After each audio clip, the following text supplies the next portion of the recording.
सो हमारा जो चैप्टर है that is financial statement. Financial statement.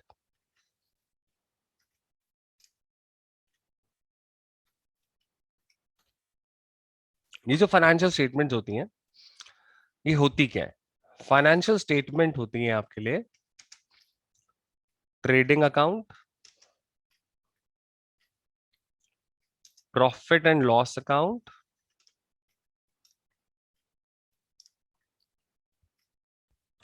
And balance sheet. So इस चैप्टर में हमने क्या बनाना सीखना है? हमने सीखना है ट्रेडिंग अकाउंट बनाना, right, profit and loss account बनाना और बैलेंस शीट बनाना सीखना है। Balance sheet is not an account, it is an statement. It is a statement, जो एक स्टेटमेंट है जो सिर्फ शो करती है कि हमारे बिजनेस में एसेट्स कितने हैं, राइट, एंड लाइबिलिटीज कितनी है। सिर्फ ये बैलेंस शीट का काम है।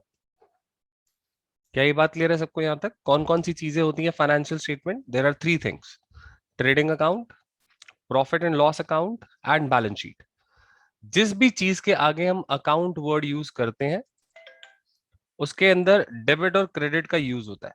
तो इन दोनों में डेबिट क्रेडिट का यूज होगा, trading account and profit and loss account में। बट जो हमारी बैलेंस शीट होती है, बैलेंस शीट में हम डेबिट क्रेडिट नहीं लिखते। याद रखना ये बात। बैलेंस शीट में क्या लिखते हैं हम? बैलेंस शीट में एसेट्स और लाइबिलिटीज होते हैं। इतनी बात क्लियर है? अभी फॉर्मेट बनाएंगे, सबको क्लियर हो जाएंगी बातें। Trading account, profit and loss account and balance sheet, these are financial statements. इनको क्या बोलते हैं हम लोग? फाइनेंशियल स्टेटमेंट बोलते हैं। क्लियर है बात? चले आगे। पीएनएल को इनकम स्टेटमेंट भी तो कहते हैं ना? नहीं बोलते।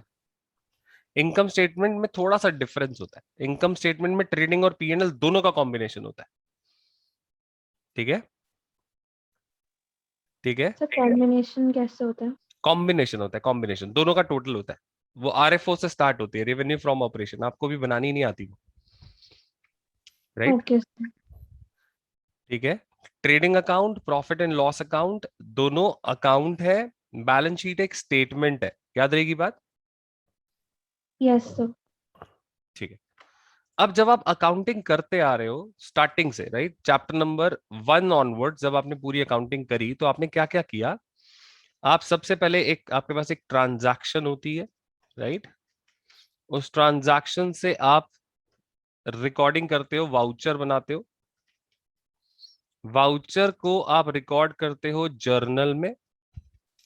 जर्नल से आप लेजर बनाते हो। लेजर के बाद आप ट्रायल बैलेंस बनाते हो। क्या इतनी बात सबको क्लियर है? Yes sir. पूरे ईयर में आपने अकाउंटिंग में यही सारा प्रोसेस पढ़ा है ना? देखो, ट्रायल बैलेंस तक बनाना आता है ना सबको?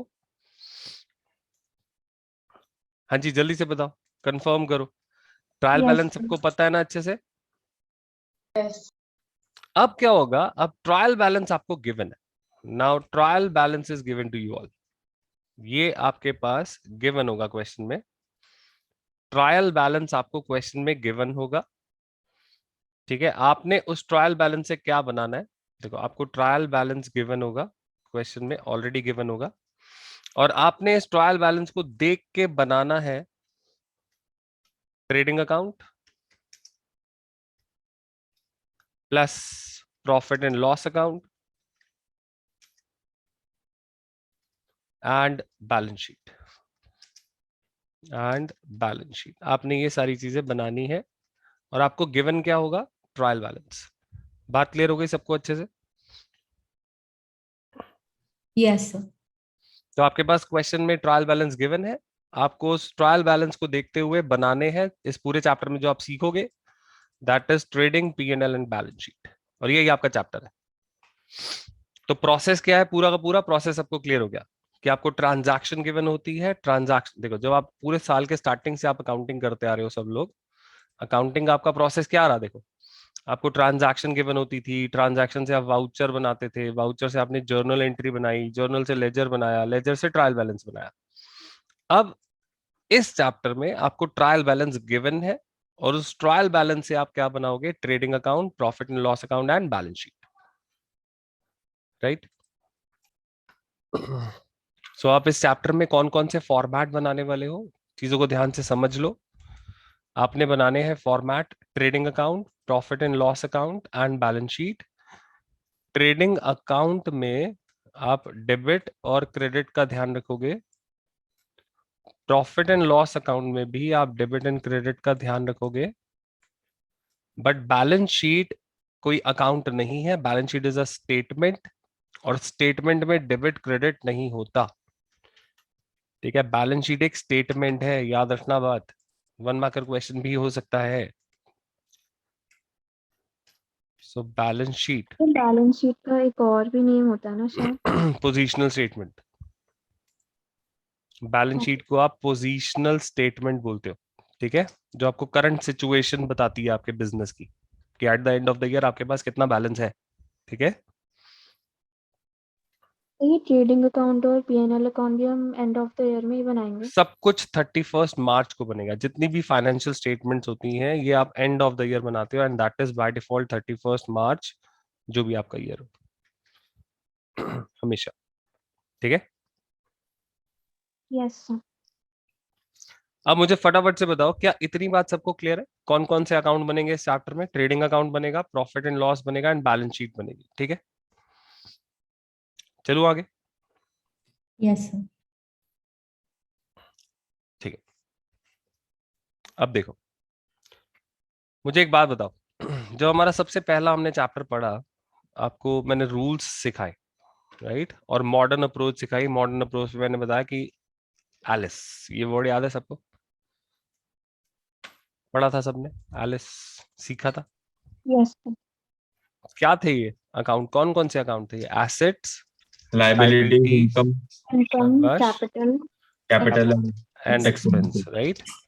यही थे ना ये सारे के सारे आपके अकाउंट? बताते जाना मुझे। सबको क्लियर है, याद है ये बात? Yes. Yes. Yes sir. चलो, अब बिल्कुल सिंपल सी बात, और यहां से सारे के सारे लॉजिक क्लियर करने हैं हमने अच्छे से। ठीक है, देखो, आपके सारे एसेट्स जो होंगे वो ऑफ कोर्स इन पूरे में से कहां पे जाएंगे? सारे के सारे assets, asset side, debit. Not debit credit, assets. Assets कहां पे जाएंगे? सीधा एसेट साइड, राइट। ये एलिस पे ही सारा ट्रायल बैलेंस गिवन होता था ना। आपको ट्रायल बैलेंस अगर गिवन है, आप जज कर सकते हो ना एसेट्स कौन से होते हैं, लाइबिलिटीज कौन से होते हैं, राइट। आपको अगर एक ट्रायल बैलेंस गिवन है तो उसमें एसेट्स कौन से हैं, लाइबिलिटीज कौन से हैं, इनकम कौन सी है, एक्सपेंस कौन से है, ये सब तो आपको पता है ना, आप पहले करते आ रहे हो ना सारे रूल्स। Yes, sir. तो सारे के सारे एसेट्स को आपने कहाँ पे पुट करना है? बैलेंस शीट में पुट करना है, राइट। सारी लाइबिलिटीज को कहाँ पे पुट करना है? Liability side. ये भी कहाँ पे आएंगी? Balance sheet. Balance sheet. Capital कहाँ पे आती है? Liabilities. Balance sheet. Liabilities side. अब क्या बचा आपके पास, बताओ? Income and expenses. Very nice. तो आपके पास बचा सिर्फ इनकम और एक्सपेंसेस, सिर्फ ये दो चीजें बची। बाकी सबको तो आपको पता चल गया कौन सी चीज कहाँ जाएंगी। जल्दी से बताओ, क्लियर है बात? Yes, sir. अच्छा, इनकम एंड एक्सपेंसेस दोनों के दोनों नॉमिनल नेचर के हैं। दोनों नॉमिनल नेचर के हैं, हाँ जी। इनकम और एक्सपेंसेस दोनों नॉमिनल नेचर के होते हैं। इनकम क्रेडिट नेचर की होती है, एंड एक्सपेंसेस जो होते हैं वो डेबिट नेचर के होते हैं। ये बात भी क्लियर है सबको? सबको पता है ये बात? Yes, sir. ये तो हम सारे रूल स्टार्टिंग से पढ़ते आ रहे हैं। नॉमिनल अकाउंट के बारे में बताया ना, income credit nature, expenses debit nature. जल्दी से बताओ, याद है सबको? Yes.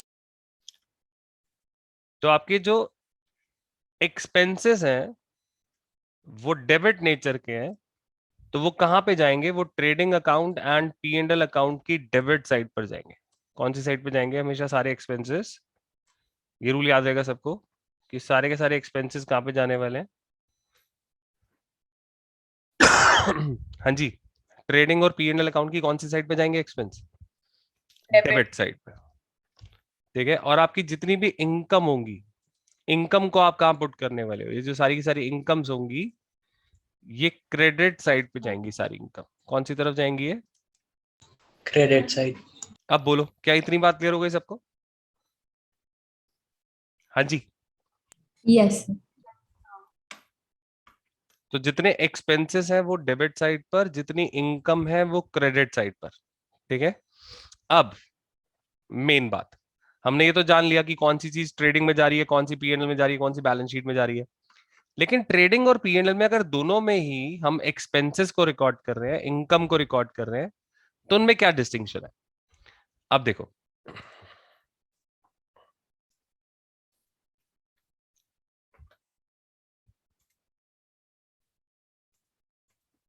जो आपके एक्सपेंसेस हैं एंड जो आपकी इनकम्स है, हम इन दोनों को ही दो पार्ट में डिवाइड करते हैं, डायरेक्ट एंड इनडायरेक्ट। ये जो डायरेक्ट एक्सपेंसेस या फिर डायरेक्ट इनकम होती हैं, ये कौन सी होती हैं? जो आपके गुड्स एंड सर्विसेज पे डिपेंडेंट होती हैं। किस पे डिपेंडेंट होती हैं? जो आपके खुद का प्रोडक्ट है, राइट? आपकी जो भी गुड्स एंड सर्विसेज से रिलेटेड आपके खर्चे हो रहे हैं या आपकी इनकम आ रही है, तो वो किसका पार्ट होते हैं? वो डायरेक्ट एक्सपेंसेस या फिर डायरेक्ट इनकम होती है।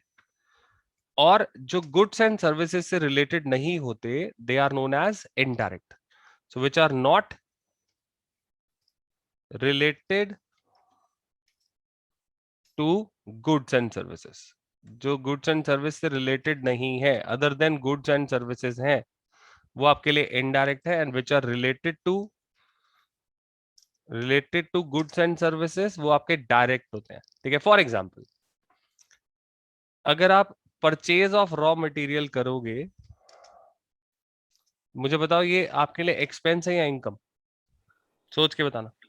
एक्सपेंस। एक्सपेंस। तो ये गुड्स बनाने में लगेगा कि नहीं लगेगा? रॉ मटेरियल लगेगा। लगेगा। तो फिर वो डायरेक्ट हुआ कि इनडायरेक्ट हुआ? डायरेक्ट। डायरेक्ट। डायरेक्ट हुआ। तो डायरेक्ट है तो वो कौन से अकाउंट में जाएगा? डायरेक्ट चीजें कहां पे जाएंगी सारी की सारी? Trading account. Trading account. तो डायरेक्ट एक्सपेंसेस सारे किस तरफ आएंगे? Trading account. और डायरेक्ट इनकम्स किस तरफ आएंगी सारी? आपकी क्रेडिट साइड ट्रेडिंग अकाउंट की। अब बोलो, बात क्लियर हो गई? और ये अगर इनडायरेक्ट होते तो कहां पे आते? पीएनएल। PNL account. इतना फंडा क्लियर हो गया सबको? जल्दी से बोलो। सर, जो डायरेक्ट एक्सपेंसेस होते हैं उसकी कॉस्ट ऑलरेडी इंक्लूडेड होती है उस प्रोडक्ट में। हाँ जी, बिल्कुल होती है। कॉस्ट का ही पार्ट है डायरेक्ट एक्सपेंसेस सारे के सारे। फंडा समझ आ गया? जितने डायरेक्ट होंगे और इनडायरेक्ट होंगे कहां कहां जाएंगे? जल्दी से बताओ। Yes sir. Direct income business में सिर्फ एक होती है, दैट इज सेल्स। इसके अलावा कोई डायरेक्ट इनकम नहीं। सेल्स वर्ड आप कब यूज करते हो? जब आप गुड्स एंड सर्विसेज की बात करते हो, राइट? जल्दी से बताओ, ऐसा होता है? सेल्स कब यूज करते हो वर्ड? जब आप गुड्स या सर्विसेज बेचते हो। अगर आप फर्नीचर बेचोगे तो क्या आप सेल्स वर्ड यूज करोगे? जर्नल एंट्री करते थे ना सब? हाँ जी। अगर आप फर्नीचर बेचोगे तो क्या आपके गुड्स बिक रहे हैं? नहीं ना। No sir. तो जर्नल एंट्री में फर्नीचर मेंशन करते थे ना। फर्क पता चल गया? अगर गुड्स एंड सर्विसेज, अगर आपका खुद का प्रोडक्ट आप बेचोगे तो वो आपके लिए सेल्स है। सेल्स इज डायरेक्ट इनकम, इसलिए वो कहां जाएगा? ट्रेडिंग अकाउंट में जाएगा। अदर देन सेल्स, अगर आपको कुछ रिसीव होता है, जैसे commission received, rent received, interest received, तो ये आपके गुड्स एंड सर्विस नहीं बेच रहे आप। तो ये आपके लिए क्या होगी? Indirect income. सॉरी, मैंने इनकम लिखना था, मैंने इधर एक्सपेंस लिख दिया। Indirect income. क्या ये बात क्लियर हो गई सबको? इनडायरेक्ट इनकम क्या होगी?